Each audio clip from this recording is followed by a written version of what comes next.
আমরা কিন্তু আলহামদুলিল্লাহ সব বিশেষ করে ইসলামী দলের সাথে যোগাযোগ রক্ষা করে চলছি, তাদের সাথে বৈঠক আমাদের ধারাবাহিক চলছে এবং আলহামদুলিল্লাহ সিগন্যালও ভালো। তোমরা দোয়া করতে থাকো, আল্লাহ যদি কবুল করে সুন্দর একটা পরিবেশ তৈরি হবে ইনশাআল্লাহ, এই আশাবাদও ব্যক্ত করছি। আর সাথে সাথে বিগত দিনে বারবার আমাদের মাথায় নুন রেখে বড়ই খেয়েছে। ইসলামের নামের গাছটা কখনোই মজবুত হয় নাই।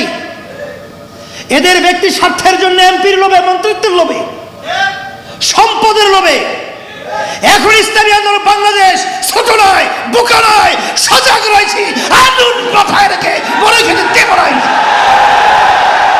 হ্যাঁ, তবে আমরা কিন্তু আলহামদুলিল্লাহ সব বিশেষ করে ইসলামী দলের সাথে যোগাযোগ রক্ষা করে চলছি, তাদের সাথে বৈঠক আমাদের ধারাবাহিক চলছে এবং আলহামদুলিল্লাহ সিগন্যালও ভালো। তোমরা দোয়া করতে থাকো, আল্লাহ যদি কবুল করে সুন্দর একটা পরিবেশ তৈরি হবে ইনশাআল্লাহ, এই আশাবাদও ব্যক্ত করছি। আর সাথে সাথে